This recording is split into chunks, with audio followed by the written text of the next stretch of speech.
Vanadio. Sucede que este compuesto que a nivel macroscópico luce como este polvo de color amarillo o naranja, posee en bloque estructura cristalina ortorrómbica, en la cual los átomos de vanadio representados en vino tinto están enlazados entre sí por los átomos de oxígeno representados en azul y forman dos pirámides que apuntan hacia abajo seguidas de dos pirámides que apuntan hacia arriba. Ahora, si bien este compuesto ya se utilizado en la industria, ha despertado el interés actualmente en la investigación por sus propiedades eléctricas y estructurales, pero son las propiedades ópticas las de las que nos ocupamos en este trabajo, especialmente respecto al gap de energía óptico. Recordemos muy brevemente en qué consiste. El gap de energía o gap de energía electrónico es la diferencia en energía entre la banda de valencia y la de conducción, más el gap de energía óptico se establece cuando se considera que un fotón incide sobre la molécula, es absorbido y hay una transición electrónica en la que el electrón deja tras de sí un hueco. Este hueco hace que estados de energía un poco inferiores al mínimo de la banda de conducción se hagan accesibles al electrón, con lo cual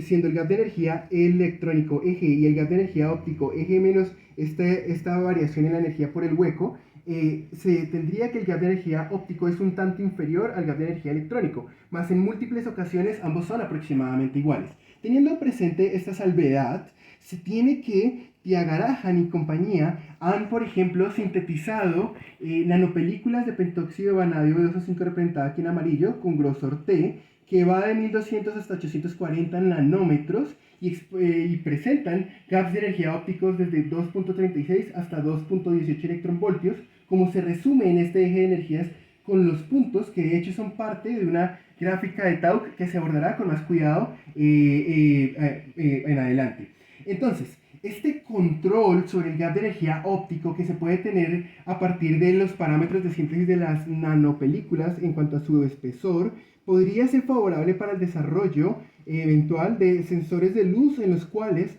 se puede escoger desde qué longitudes de onda la luz sería absorbida mediante los parámetros con los que se sintetizan las nanoestructuras de pentóxido de vanadio como estas nanopelículas en cuanto a su grosor. Adicionalmente, a pesar de que es una parte, para el desarrollo de ventanas inteligentes, este control podría ser favorable. Dichas ventanas consisten en estructuras en las cuales se puede tener que las ventanas son transparentes, pero también mediante estímulos de voltaje se podría conseguir que ellas empiecen a ser reflectivas ante la luz de longitudes de onda en el infrarrojo, favoreciendo así que no aumente tanto la temperatura por causa de la luz solar al interior de un edificio, disminuyendo el consumo energético por aire acondicionado. Inclusive, con estímulos de voltaje pertinentes se podría también tener reflectividad para la luz visible. Entonces, teniendo esto en mente, se tiene que nanoestructurando el pentóxido de vanadio se pueden tener control sobre las propiedades ópticas como el gap de energía óptico, y así en este trabajo se propone confinar el pentóxido de vanadio no solo en el grosor de las nanopelículas, sino en las otras dos dimensiones, sintetizando nanopartículas de B2O5, pentóxido de vanadio. Entonces, de esta manera, el profesor Alexander Cardona y Andreas Reiber del Departamento de Química, en busca de la síntesis de nanopartículas de este compuesto, acudieron a una ruta de sol-gel no acuosa en la cual se usa como precursor un compuesto orgánico sin agua, por eso no acuosa, que es alcohol bencílico, del cual se toman 20 mililitros y se mezcla con 0.5 mililitros de oxitricloruro de vanadio, de los cuales en la mezcla se deja por 5 horas agitándose lenta pero vigorosamente, al cabo de lo cual se concluye con una solución azul como la presentada aquí. De manera más bien didáctica y por claridad, sucede que a lo largo de las 5 horas en las reacciones, los átomos de oxígeno del alcohol bencílico aquí presentado se separan de la molécula y vienen a ocupar, claro está, con los estados de oxidación pertinentes y adecuados, las posiciones de los átomos de cloro enlazados al átomo de vanadio, que formarán las pirámides de pentóxido de vanadio ya referidas anteriormente en la diapositiva de motivación. Entonces, una vez se tiene esta solución azul, se deja en reposo durante 48 horas y se introduce en un horno con una cierta temperatura de calcinación T sub cal. La teoría del método de sol-gel nos dice que a mayor temperatura de calcinación habrá más choques en promedio entre las moléculas de B2O5, con lo cual habrá más ocasiones en las cuales quedan adheridas entre sí y formarán al cabo de la calcinación nanopartículas de un mayor tamaño. Esto se resume mediante este diagrama, en el cual además se muestra que se sintetizaron 6 muestras diferenciadas por su temperatura de calcinación, que variaron valores de 400, 425, en el medio 468, 450, 475 y 500 grados Celsius. Ellas lucen como esta muestra, pero prensada.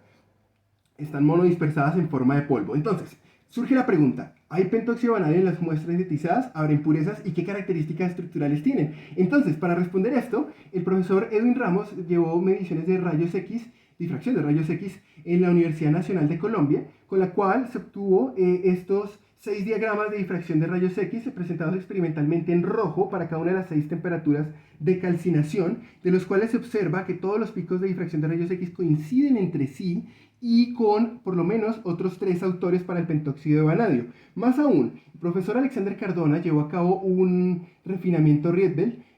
a partir de estos diagramas que se presentan en negro con los residuales descendidos en azul, con el cual se obtuvo estos valores de los parámetros de red A, B y C para cada una de las 6 muestras, que se representan por los 6 puntos de cada uno de los 3 paneles en función de la temperatura de calcinación que identifica cada una de las 6 muestras. Y en ella se observa que no solo hay un crecimiento o un decrecimiento, sino que hay un comportamiento no monótono, en el cual para las muestras de 400 a 438 los parámetros crecen, desde 438 a 475 decrecen, más vuelven a crecer en el último tramo de 475 a 500 grados Celsius los parámetros de red. Además, se obtiene una celda unitaria ortorrómbica como la del bloque para el B2O5 y correspondientemente un volumen de la celda unitaria ortorrómbica que tiene el mismo comportamiento no monótono de los parámetros de red. Y claro, esta correlación tiene su causa en que este volumen, en este caso, es el producto de A por B por C. Entonces, además de estas mediciones de difracción de rayos X, se recurrió a espectroscopía Raman, con mediciones realizadas por el estudiante Andrés López, que fueron analizadas de mi parte, en las que se obtuvo estos 6 espectros Raman para cada una de las 6 muestras identificados por la temperatura de calcinación, en los cuales en azul se presentan los datos experimentales obtenidos, en los que los picos hallados corresponden en su totalidad al B2O5 nuevamente. Esto apunta, junto con difracción de rayos X, a la presencia de una fase alfa B2O5 pura en las muestras. Adicionalmente, utilizando el software Phytica, se hizo un ajuste para cada pico con distribuciones tipo Voigt, cuya suma se presenta de todas las distribuciones en naranja punteado, con la cual se pudo obtener valores de la intensidad y posición del máximo de cada pico con precisión. Ahora, ¿por qué nos interesan esas posiciones e intensidades? Entonces, sucede que en espectroscopía Raman, los enlaces atómicos que se ven involucrados en un modo de vibración Raman son descritos mediante un potencial de Leonard-Jones como esta línea sólida, más este se puede aproximar mediante un potencial armónico como el de la línea punteada, al que le correspondería una frecuencia para las vibraciones equivalente a 1 sobre 2pi por la raíz cuadrada de la constante de fuerza por unidad de longitud dividida por la masa reducida. Adicionalmente, cuando se activa un modo Raman de vibración, esto se debe a que el fotón que incide a la molécula es dispersado y inelásticamente y experimenta un cambio de energía que termina siendo igual a la constante de Planck por la variación de su frecuencia de oscilación. Pero entonces, combinando ambas ecuaciones, se tendrá que la variación en la frecuencia del fotón dispersado por efecto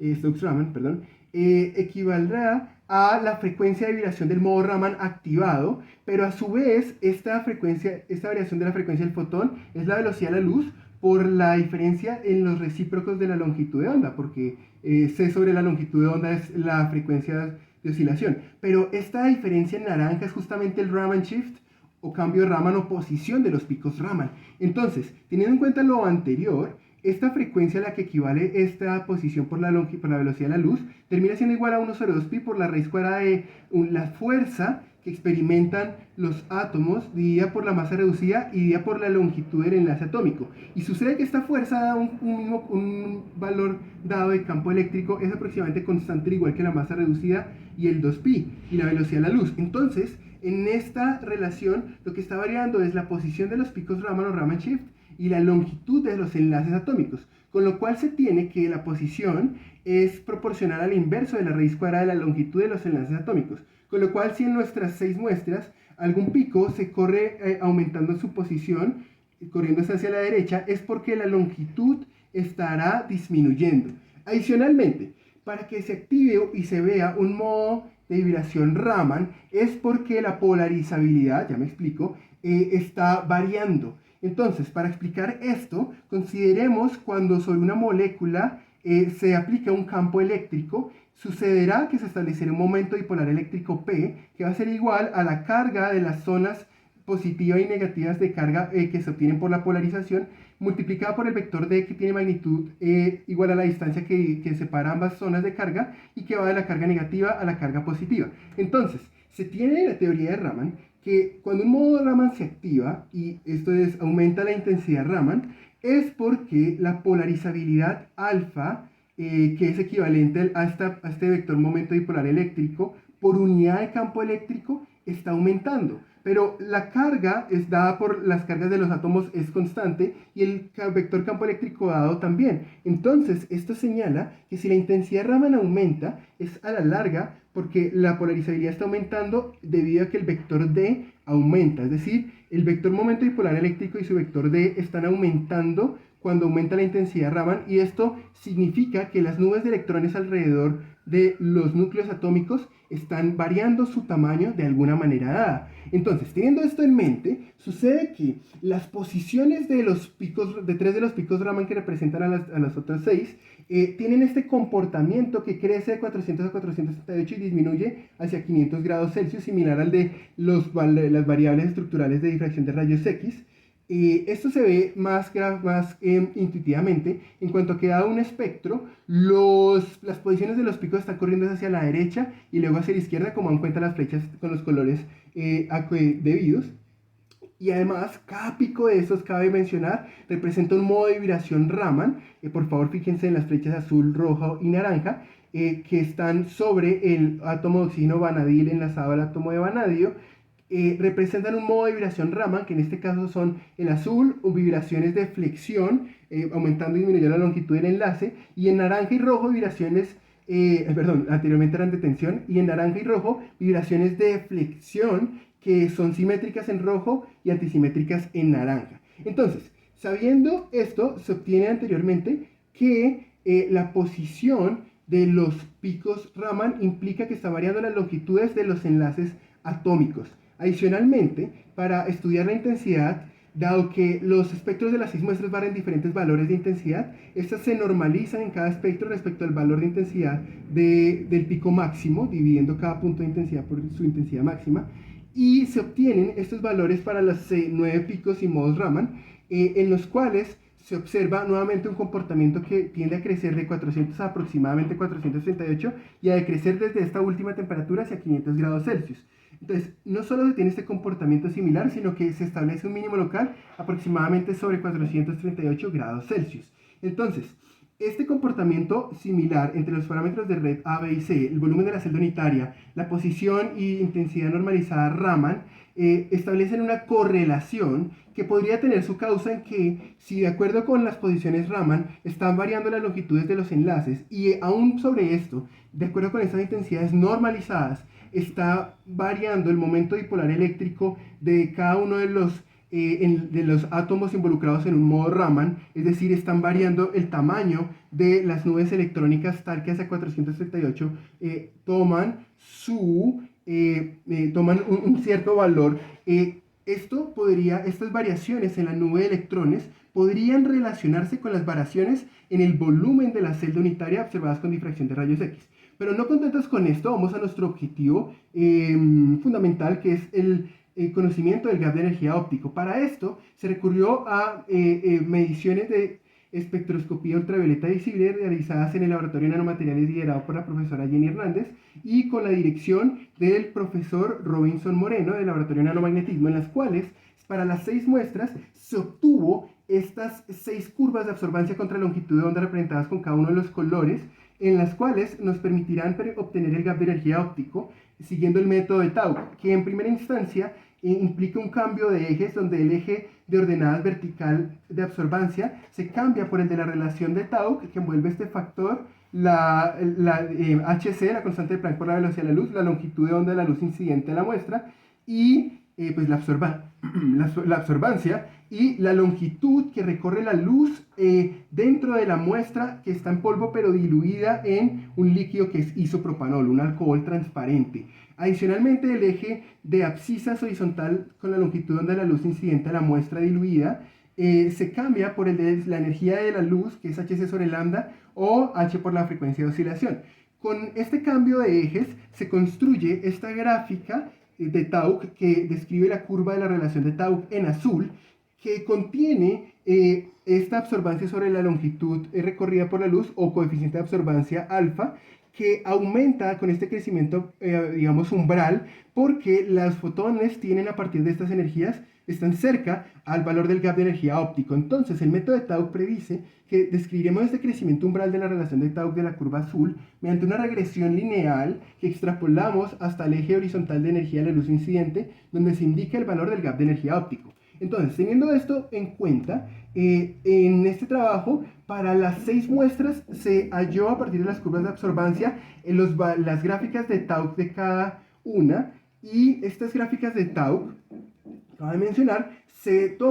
desarrollan considerando transiciones electrónicas directas en las que el electrón no varía tras la transición su momento lineal. Y ellas les corresponde un exponente de 2 como el que se presenta aquí en los óvalos azules. Entonces,